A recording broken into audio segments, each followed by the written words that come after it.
परमाणु संरचना atomic structure. परमाणु किसी पदार्थ का सूक्ष्मतम कण जो स्वतंत्र अवस्था में नहीं रह सकता परमाणु कहलाता है। परमाणु के मुख्य 3 मूल कण होते हैं। पहला प्रोटॉन, न्यूट्रॉन और इलेक्ट्रॉन। प्रोटॉन को P से दिखाते हैं और इस पर प्लस आवेश होता है। न्यूट्रॉन को N से दिखाते हैं, इस पर माइनस आवेश होता है। इलेक्ट्रॉन को E से दिखाते हैं और इस पर माइनस आवेश होता है। न्यूट्रॉन पे कोई आवेश नहीं होता, इसको N से दिखाते हैं। प्रोटॉन की खोज गोल्डस्टीन ने की और इसका नाम रदरफोर्ड ने रखा था। इलेक्ट्रॉन की खोज J.J. थॉम्सन ने की और न्यूट्रॉन की खोज चैडविक ने की। न्यूट्रॉन की जो खोज है वो चैडविक ने की थी। डाल्टन का परमाणु सिद्धांत।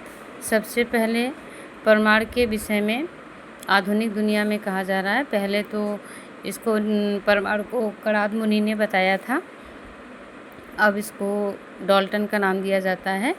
तो डाल्टन का परमाणु सिद्धांत जो है, तो डाल्टन ने परमाणु के विषय में सबसे पहले बताया था। तो इसको परमाणु सबसे सूक्ष्मतम कण है जिससे अणु बनता है। परमाणु सबसे सूक्ष्मतम कण है जिनसे अणु बनते हैं, ठीक है। सेकंड है, ये स्वतंत्र अवस्था में नहीं रह सकते, यानी जो परमाणु हैं वे स्वतंत्र अवस्था में नहीं रह सकते हैं। ये क्या करते हैं, अगर ये स्वतंत्र अवस्था में हैं और 2 परमाणु एक साथ मिले तो वे दो परमाणु मिलकर के अणु बना लेते हैं। अगला है परमाणु अविनाशी कण है, यानी परमाणु को नष्ट नहीं किया जा सकता। अगला है परमाणु को विभाजित नहीं किया जा सकता। डाल्टन ने पहले ये बताया था, अपने सिद्धांत में बताया था कि परमाणु को विभाजित नहीं किया जा सकता है, लेकिन बाद में परमाणु को विभाजित किया जा सकता है। इसकी खोज हुई थी जिससे इलेक्ट्रॉन, प्रोटॉन और न्यूट्रॉन का पता चला था। अगला है परमाणु के मूल कण। परमाणु के 3 मूल कण होते हैं और इन तीनों मूल कण के आवेश और द्रव्यमान देख लेते हैं। तो इनके आवेश क्या है, पहले कण क्या है, इलेक्ट्रॉन, प्रोटॉन, न्यूट्रॉन, जो आपने आगे पढ़ रखा है।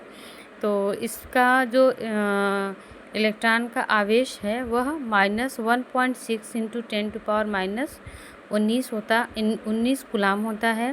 प्रोटॉन पे जो आवेश होता है वह +1.6 × 10⁻⁻19 कूलाम होता है।